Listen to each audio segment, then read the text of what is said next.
दोस्तों, भारत के हर घर में आपको आलू और डोलो 650 देखने को मिलेंगे ही मिलेंगे।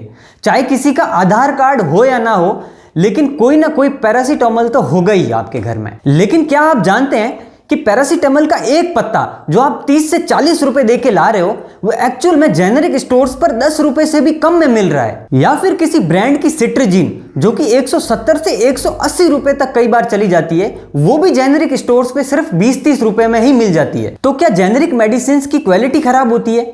यदि नहीं, तो प्राइसिंग में इतना डिफरेंस क्यों? और कैसे ये फार्मास्यूटिकल कंपनीज आम आदमी की जेब से मोटी रकम वसूलती है एक साइकोलॉजिकल माइंडसेट क्रिएट करके।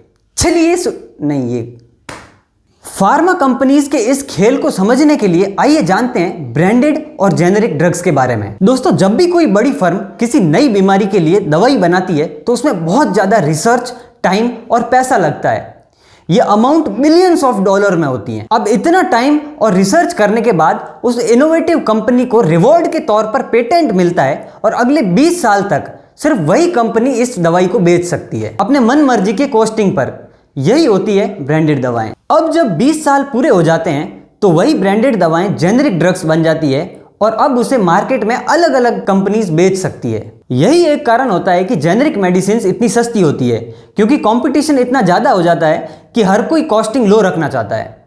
लेकिन हमारे माइंड में एक चीज बैठी हुई है कि सस्ती चीजें बेकार और नॉन इफेक्टिव होती है। खासकर बात जब शरीर से जुड़ी हुई बीमारियों की हो तो हर कोई यही सोचता है कि मैं जल्द से जल्द ठीक हो जाऊं, और ऐसा ही सोचकर हम ब्रांडेड मेडिसिन की तरफ मुड़ जाते हैं। लेकिन जेनेरिक मेडिसिन और ब्रांडेड मेडिसिन में कोई फर्क नहीं होता। इवन उनका सॉल्ट और कंपोजिशन देखें तो वो एग्जैक्टली सेम होता है। ब्रांडेड कंपनीज को जेनेरिक ड्रग्स बिल्कुल पसंद नहीं होता, क्योंकि 20 साल तक जो उन्होंने मन मर्जी से पैसा कमाया है वो जेनेरिक ड्रग्स में उतना मुनाफा नहीं होता है। इसीलिए ये कंपनीज केमिकल कंपोजिशन में थोड़ा सा चेंजेस करके सेम ड्रग को फिर से मार्केट में बेचती है। इन ब्रांड्स को पुश करने में सबसे बड़ा योगदान होता है डॉक्टर्स का, जिनको हम भगवान मानते हैं। डॉक्टर्स और फार्मा कंपनीज के बीच में सीधी सांठगांठ होती है और इनके एमआरस जाकर डॉक्टर्स को अट्रैक्टिव ऑफर्स देते हैं कि आप अगर हमारी दवाई प्रिस्क्रिप्शन में लिखेंगे तो आपको इतने % कमीशन मिलेगा। और इतना ही नहीं, यही फार्मा कंपनीज इन डॉक्टर्स को फॉरेन ट्रिप्स भी प्रोवाइड करवाती हैं। डॉक्टर्स इन फार्मा ब्रांड्स के साथ टाई अप करके वही ब्रांडेड दवाइयां लिखते हैं प्रिस्क्रिप्शन में, जबकि उसी सेम सॉल्ट और कंपोजिशन की जेनेरिक ड्रग्स मार्केट में अवेलेबल होती है सस्ते दामों में। वही डॉक्टर्स जिन पर हम आंख मूंद कर भरोसा करते थे, लेकिन भरोसे वाले ही वाले निकले। दोस्तों, सोच कर देखिए, अगर जेनेरिक दवाइयां लेस इफेक्टिव होती तो क्या खुद गवर्नमेंट जेनेरिक स्टोर्स खोलती क्या?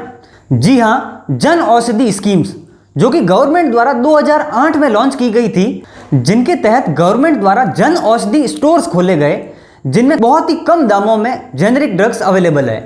2008 से अब तक 8,500 से भी ज्यादा जन औषधि स्टोर्स पूरे भारत में खुल चुके हैं। लेकिन पुअर कैंपेनिंग और अवेयरनेस की वजह से लोगों को पता ही नहीं लग पाया। और दूसरा, इन जेनेरिक स्टोर्स पर कई बार जेनेरिक ड्रग्स की शॉर्टेज भी होती है। आयरनी तो यह है दोस्तों कि भारत पूरे वर्ल्ड में जेनेरिक ड्रग्स का लार्जेस्ट एक्सपोर्टर है। 200 से भी ज्यादा कंट्रीज में हमारी जेनेरिक ड्रग्स की सप्लाई होती है। यहां तक कि यूएस जैसे हाईली रेगुलेटेड मार्केट में भी दवाइयां भारत से एक्सपोर्ट होती है, लेकिन भारत में जेनेरिक ड्रग्स मिलती ही नहीं। ये बातें खुद हमारे पीएम ने भी कही है कि जेनेरिक मेडिसिन को ज्यादा से ज्यादा यूज करें। अब अभी भी मैंने देखा है कि डॉक्टर लोग पर्चा लिखते हैं, पर्चा ऐसे लिखते हैं ताकि वो गरीब आदमी को बेचारे को समझ नहीं, तो उस दवाई की दुकान में माल खरीदने जाता है जहां महंगी मिलती है। हम कानूनन व्यवस्था करने वाले हैं। डॉक्टर पर्ची लिखेंगे तो उसमें लिखेंगे कि जेनेरिक दवा खरीदने के लिए उसके लिए काफी है और दवा खरीदने की जरूरत नहीं है। तभी आदमी, गरीब व्यक्ति सस्ते में दवाई खरीद सकता है। यहां तक कि ऐसी डिबेट्स भी हुई हाल ही में, जिनमें एक लॉ पारित करने का सुझाव दिया गया कि डॉक्टर्स को जेनेरिक ड्रग्स ही लिखना होगा प्रिस्क्रिप्शन में।